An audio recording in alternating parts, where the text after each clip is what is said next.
Hey guys, Britta Albert here. If this is your first time here, I am a transformational life coach, and it is my goal for this channel to help you overcome the obstacles that are standing in the way of you living your best and most authentic life.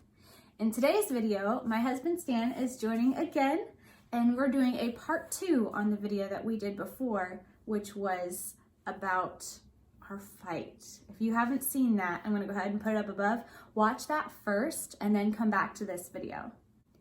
In today's video, we are going to talk about forgiveness. Forgiveness is something that has been really coming up for me specifically this week.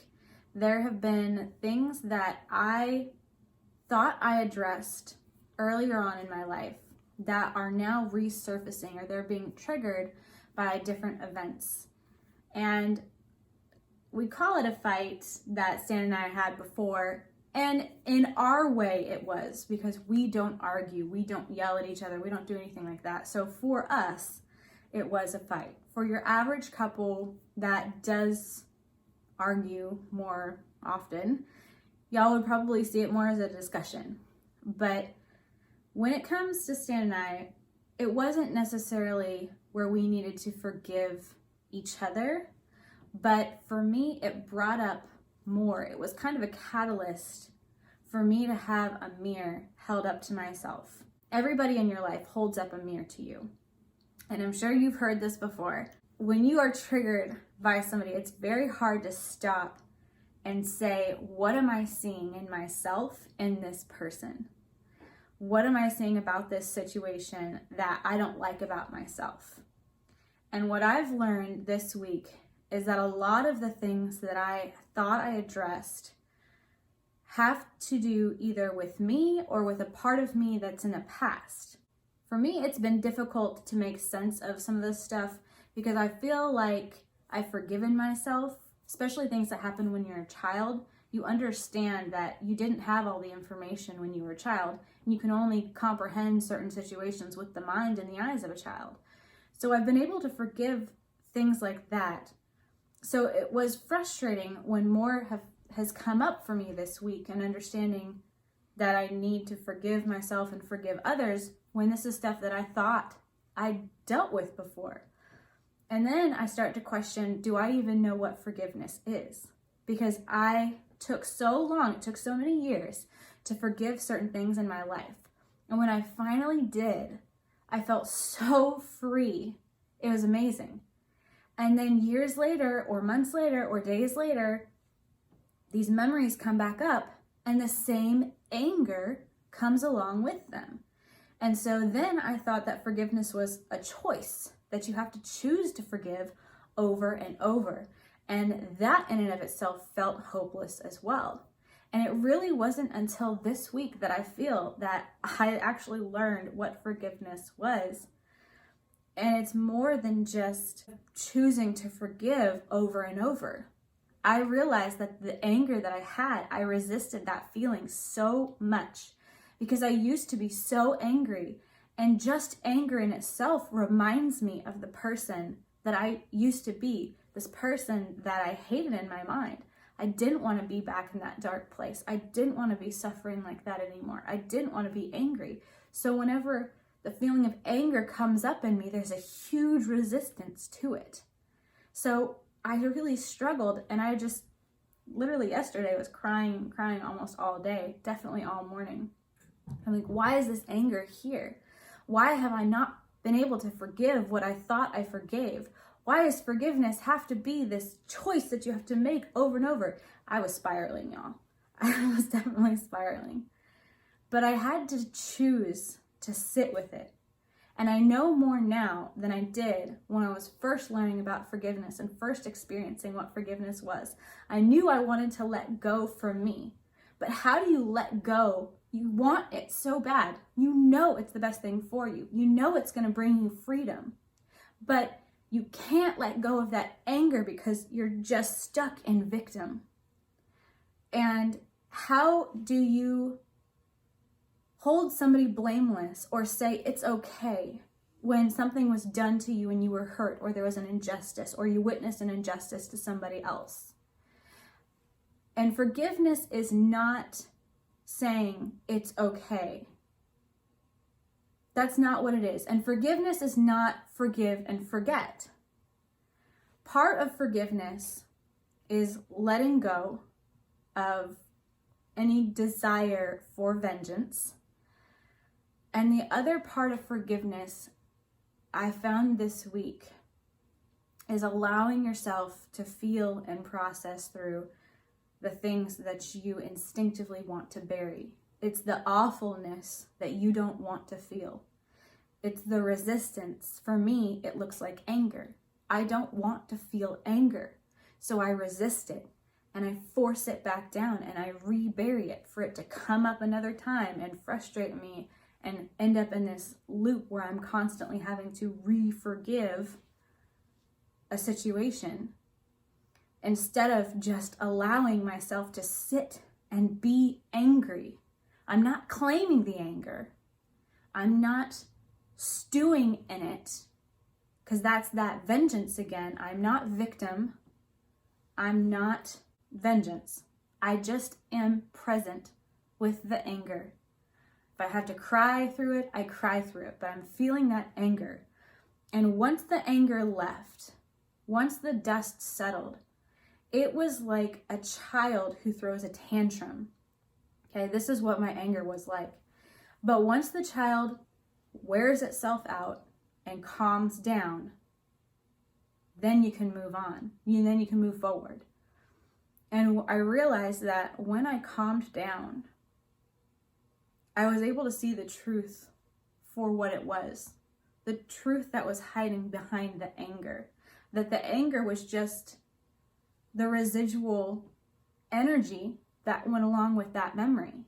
And I couldn't get past into the truth that was finally going to allow me to release this memory until I experienced the anger that was associated with it.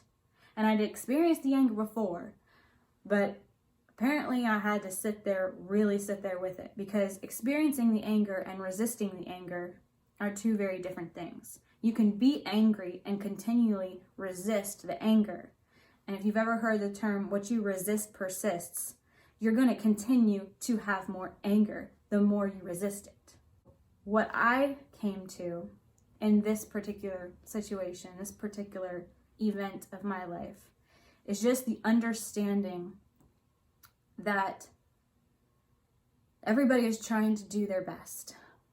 And sometimes their best means self-care for their own mental health. And self-care for their own mental health looks like rejection to somebody else. Sometimes what they think is the right thing is a decision made out of fear, either on behalf of themselves or on behalf of the other person that they're hurting. At the end of the day, whatever the situation is, whatever the fight is, whatever comes up that is still inside of you that needs to be forgiven, for me, it wasn't holding somebody blameless, okay? Because I am not a victim. Nobody can actually hurt me. I am whole. So it was an understanding of the big picture and the reality of the human existence. And that's for better or worse, which is all perspective. We're all trying to do our best. Like, I think you could do like 3 parts to this. Guys in the comments, drop below. She did a wonderful job with that. Like, I'm sitting here just watching and listening, and I thought she didn't really even need me. I think I was just here. Like, I should be in part 3 because this is part 2 right here. So yeah, 1, 2, and then I come in part 3. I want to hear your forgiveness story. So I don't really have a story. I'm just going to talk about forgiveness. Just really talking out to you guys out there.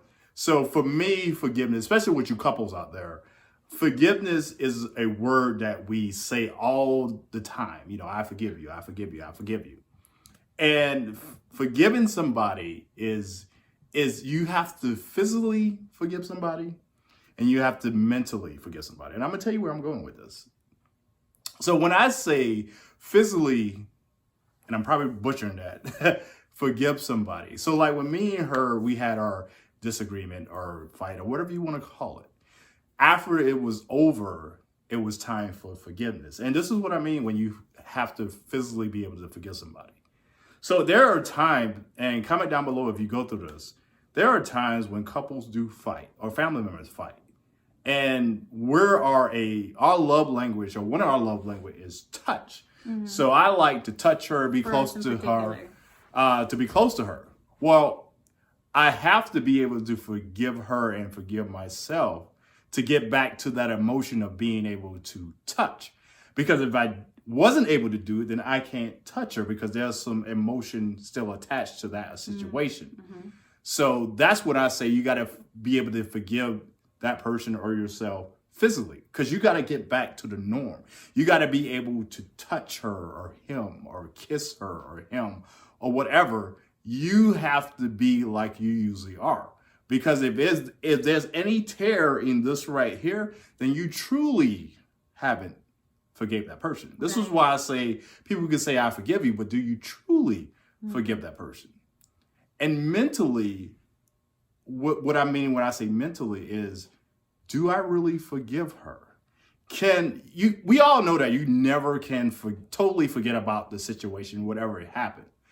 But can you put it in the back and be like, okay, we made mistakes, let's move forward? Can you not judge that person the same way the second time or the third time? Can you mentally look at that person and block that out of your mind saying, hey, I forgave you, we'll move forward, and now I just love you for you, and that doesn't come up? Because I know you was going to say something. I feel like you was going to say something. I was just going to interject. Go ahead. He's not talking about burying it. Yes, not talking about that, because you do have to deal with it. Mm-hmm. But what I'm saying is don't let that stop you from loving the person. Because you got to, when you forgive somebody, you move on. Doesn't technically mean that you forgot about it. You just move on from whatever happened. Right. And that way you could actually... whatever way moving on looks like. And whatever way moving on looks like. And what I'm saying is basically you got to be able to look at her or him or whatever and be able to talk to them with the forgiveness in your heart. Because a lot of sometimes we do this right here. We secretly, we say we forgive the person, but we still have that hovering in our hearts or in our minds. And then comment down below if you went through this, especially as a couple. When that next fight hits, then the previous situation that happened before has come back and then make this fight even bigger because you truly haven't forgave that person. Yeah. So that's what I say when I mean toxic.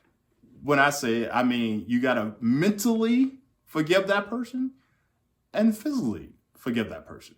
Because when you combine those two together, now you can become whole again. Now I can touch her and caress her and love on her without that feeling back there. Or I can actually look in her eyes and tell her I love her without feeling anything else but the actual love that's coming from me.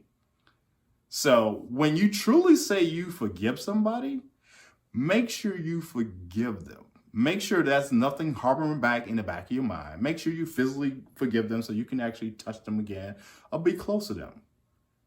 Forgive them. Really forgive them. So, that's all I have to say. Love it. Love it. Well, we're going to keep it kind of short today. I hope that this was helpful. I hope us being vulnerable and kind of sharing our stories and what we're going through helps encourage you, let you know that you're not alone. Forgiveness is something that is very difficult for people to do because you have to take yourself out of victim. And when you're angry or you're sad or you're hurt, it is very difficult to take yourself out of victim. And we understand that completely. Again, if this is your first time here, I highly recommend for you to subscribe and also hit the bell notification so that you never miss out on a future video. If you feel like you could use some assistance or some coaching getting over anger or getting over hurt and you need assistance learning how to forgive, I'm going to go ahead and put a link to my calendar below. Go ahead and click that link, and if there's a time that works with your schedule, reserve that spot, and you and I will actually have a conversation on Zoom where we can talk face to face for about an hour. That's my gift to you. This is something that I'm very passionate about sharing, and I would love to help you overcome that part that's holding you back in your life right now as well. Again, thank you guys so much for being here with us this evening. This is my husband, Stan. He is visiting from the Albert Family channel. Also, I'm going to put that link below if you want to see more of Stan. Check out the Albert Family channel. Y'all have a wonderful weekend, and I will see you next time.